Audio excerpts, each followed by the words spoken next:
I'm going to use a little bit of ducty tape just to kind of secure these.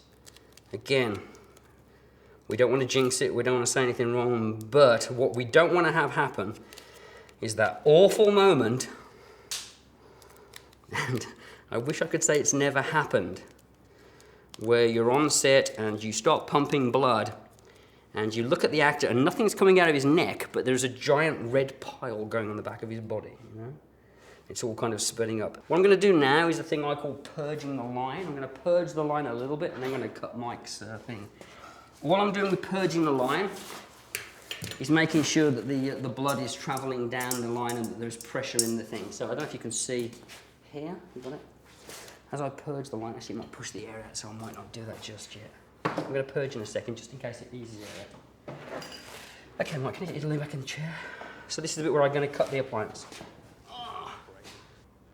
So I'm going to start to cut. This is where I had that situation where I had an extra freak out on set.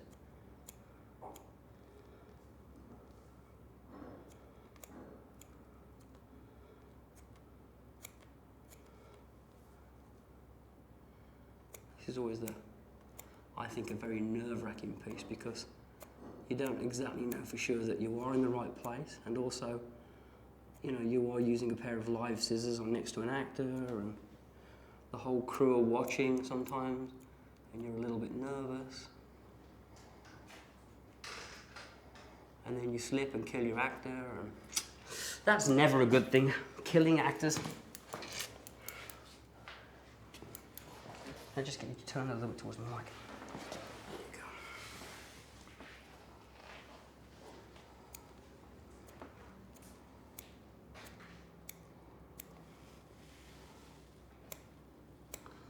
These are a very, very fine pointed scissor. They snip through foam really, really well. And also they've got a lot of control over the blade. Position.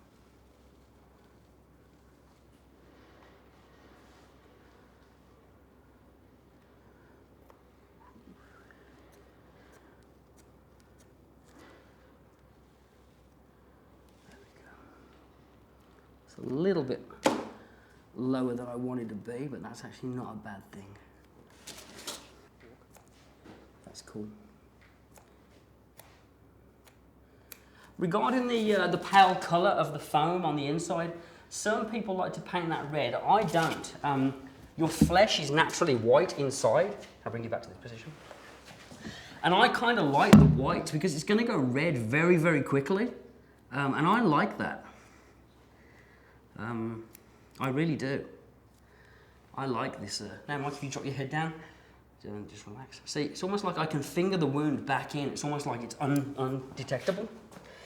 If you glue it on, and then glue it on when it's cut, it never sits the same. And this won't last very long like this. And Mike, if you just lift your head up a little bit. See how it separates there? That's really what we want. You know, and the blood's gonna really get squished by this. Blood coming out of a tube wants to just jet out like coming out of a hose pipe. By being squished by this, it's going to be under pressure, which means it's going to turn into a blade. Hopefully, it will turn into a blade. And when it becomes a blade, it's going to have a kind of a nice look because hopefully, what we'll get is a fan of blood coming out here, which will look a nice colour against this white, and we'll read with any light, like this source light here that's coming through. Hopefully, we'll get like a crimson bloom, as I call it, rather than just a jet of blood.